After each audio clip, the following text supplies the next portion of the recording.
Today we are going to be weaving the Tapestry bead cuff bracelet on a Mirrix Loom. To begin, we are going to warp the loom for Tapestry, and we are going to warp it 15 dents across. The first thing you're going to do is make sure your loom is an equal height on both sides. So you're going to want to measure each side to determine that. Then you're going to take your clips and you're going to flip them backwards. You're going to see two indentations in those clips, and that is where you're going to put your warping bar. So you place the warping bar in those indentations and you push your clips together slightly so your bar is secure. Next you're going to take your 10 or 12, we recommend 10 though, dent coil, which is what works for this project, and you're just going to put that up there. If you have a bottom spring kit and you want to use that spring, you'd use a matching coil as what you had on the top. The next thing we're going to do is take our seal-on cord and tie onto the warping bar. Just any kind of knot will really keep it there. Now we are going to begin warping. Now remember, for this project we're warping for Tapestry, which means each warp thread is only going to go into one dent. So we're going to come around the back of the loom, around to the front. We're going to place it in our first dent. Now you'll note that I'm starting to warp further onto one side because I'm only warping one piece.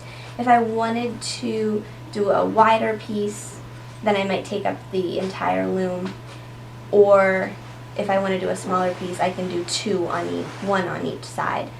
The other option, what I'm going to do is I'm going to warp on one side and I'm just going to put a ribbon on the other side, and that will help balance the warping bar when we're finished warping. So I'm going to place this in a dent. Actually going to do it over a little further. We're going to go around the front of the loom, down the bottom beam. When we hit the warping bar, and this is always the case when we hit a warping bar, we're going to do a U-turn around it and change directions. So staying on the back of the loom, we're going to go around the back, around the bottom beam, up the front of the loom, and then we're going to go the next dent over. We're going to go around the top beam. When we hit the warping bar, we're just going to do the U-turn again and come back up. Now this method is exactly the same as warping for Tapestry, no matter what loom you're using or what warp you're using. So we're going to go back into that next spring. We're going to go down to the bottom beam, around the bottom beam. When we hit the warping bar, we're just going to do a U-turn once again. Now one thing you want to make sure you're doing as you're warping is make sure that you're never crossing in the middle. You can do this by just placing your hand in the middle and bringing it down like that. If you do cross over, you have to go back and fix it. So we're going to go down around the bottom beam again, up into the next dent over. We're going to go down, we're going to hit that warping bar, we're going to do a U-turn around, come back up, and go into that next dent over. Around the front of the loom,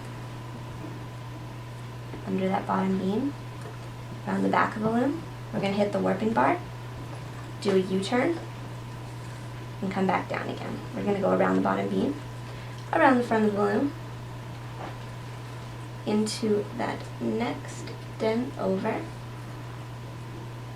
around that top beam, hit the warping bar, do a U-turn,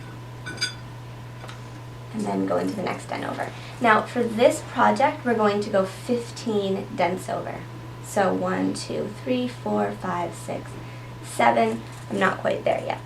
After we've warped 15 dents across, so we have 15 warps each in one dent, then we're going to tie off onto the warping bar, just using a knot. The next thing that we're going to do is we are going to take our clips and swing them out, and then bring our warping bar down, which pulls our warp. So we're going to put our warping bar down towards the bottom beam.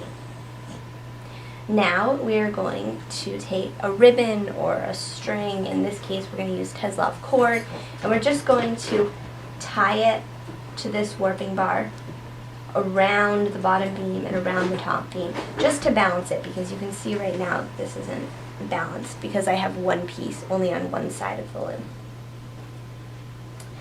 Before I do that, actually, I'm going to take this spring bar, which is just inserted into the spring at the top of the loom, and it goes over the warp, and that just prevents the warp from coming out when you're rotating your piece later on. So now that I've put this piece of cord here to balance the warping bar, I'm just going to tighten my tension slightly. We just want everything to be even. You also want to measure each side here to make sure that they're the same height. So the next thing we do is we're going to put on our shedding device. And we're going to take our clips, we are going to swing them around to the front of the loom.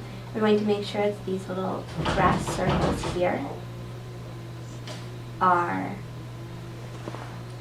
out so we can place our shedding device right here. You want to make sure when you place the shedding device there that this hole, which is where the shedding device handle will go, is on the right hand side if you're right-handed, and is on the left hand side if you're left-handed.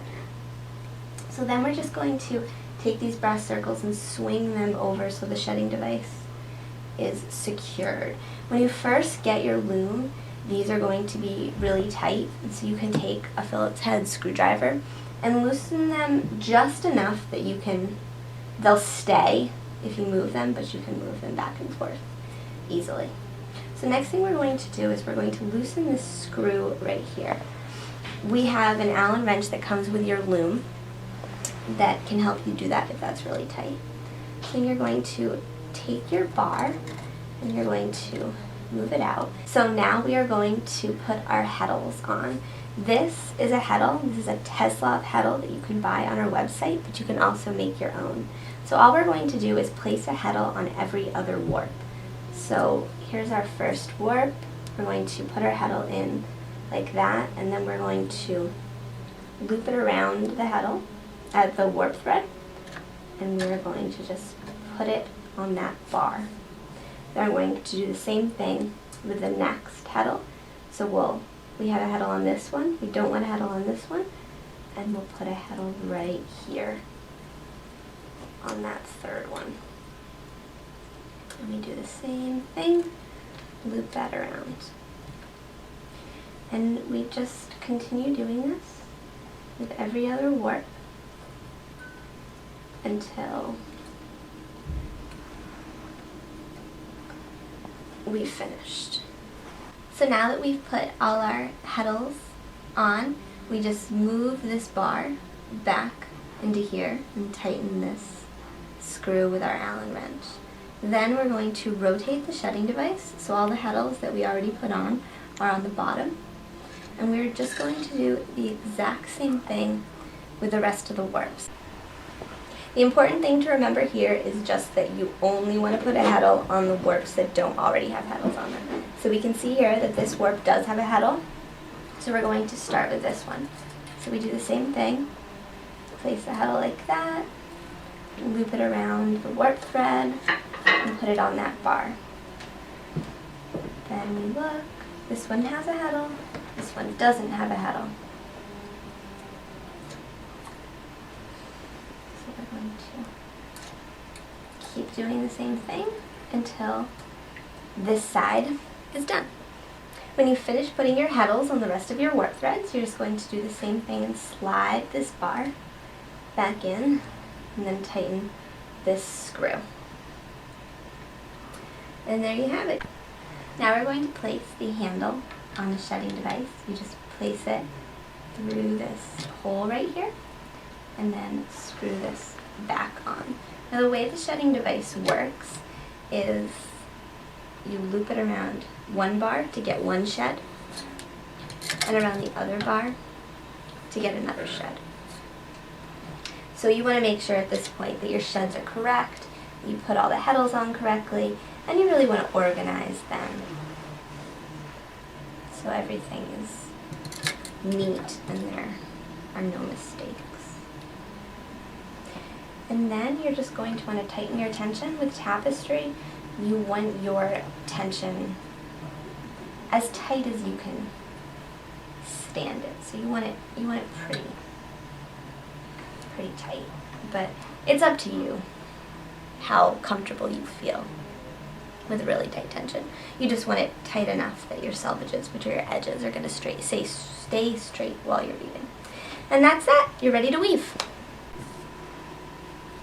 So now what we're going to do is we're going to weave one thread down as a base. So first we're going to engage the shedding device. We're just going to weave one thread through. Then we're going to loop around the side bar here. We're going to change the shed, and we're going to weave through again. And then we're just going to tie here on the sidebar. And what this is going to do is just create a base where your weaving won't be able to go any lower than this. The next thing we're going to do is weave our header. What a header does is it's just a base, and you're also going to weave a footer at the top, and that will be sewn over when you finish your bracelet. So you're not going to see this, and you're just going to use your warp thread, which in this case is Ceylon cord. So the first thing you're going to do is you're going to change your shed, and then you're just going to start weaving about 1/3 of an inch. Now one thing that you want to make sure you do with this and when you're weaving your entire bracelet is instead of having your ends end on the end, you want them to be somewhere in the middle, because you want all those pesky little ends there to be on the back of the weaving, not on the side. So we'll just start there in the middle, and then we just start weaving back and forth, remembering every time we weave, we change our shed. So you can see how easy this is to do. Weave through, change the shed, weave through. And we're just going to keep going doing this until we have about 1/3 of an inch up here. So that's that. So now we're just going to show a little bit of how you start weaving. It's exactly the way you did the header. You're going to change your shed. I have my thread in there already started, and we're just going to weave over. And then we're going to change the shed. We're going to weave over again. It's very easy. You want to be mindful of not pulling in, but one of the great things about this project is if you do tend to pull in when you're weaving tapestry, and you're weaving selvage to selvage here, which means edge to edge, and you have a much greater chance of pulling in your edges when you do that. But because we're adding beads, the beads help keep your edges even. So if you put those, every inch, every 1/2 inch or something like that, it'll always even out your piece. So we just keep weaving through.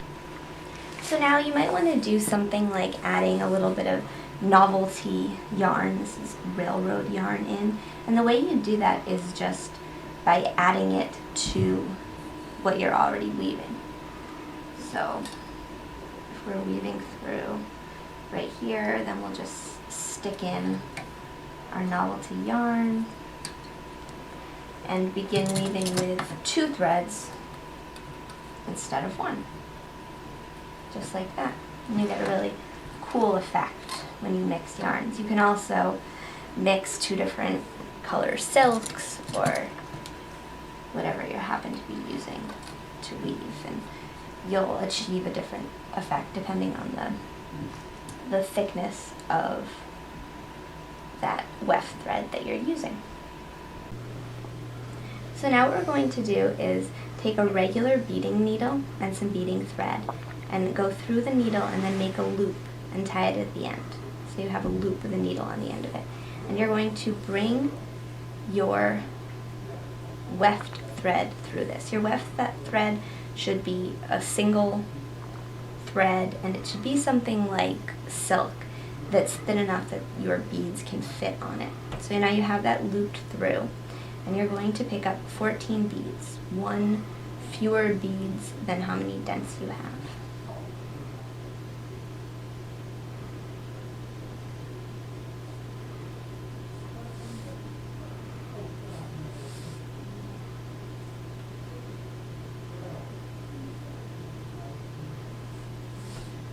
So there's 12, 13, 14 beads. What I'm going to do is I'm going to just push them here onto the silk and pull the end of that silk through. So basically we've just put these beads on our piece of silk. So now we're going to change the shedding device. Change the shed. So here we have our beads. The way that we're going to do this is we're going to bring the thread through. We're going to bring the beads up and try to get them fairly evenly spaced. And then bring them down, and they're just going to, see, one fell out on the side, but they're just going to fit there in between. Now, if you're using the 10 dent shed, this will all fit, the 10 dent spring, this will all fit perfectly. If you're using the 12 dent spring, before you start weaving, you're going to need to make sure that you spread out the dents at the top, because it was really meant to, this project was meant to be used with a 10 dent spring, not a 12 dent spring. So you just put this in, you pull through, and there's your row of beads. Here I'm going to change shed again, and then keep weaving like I was before. And there we go.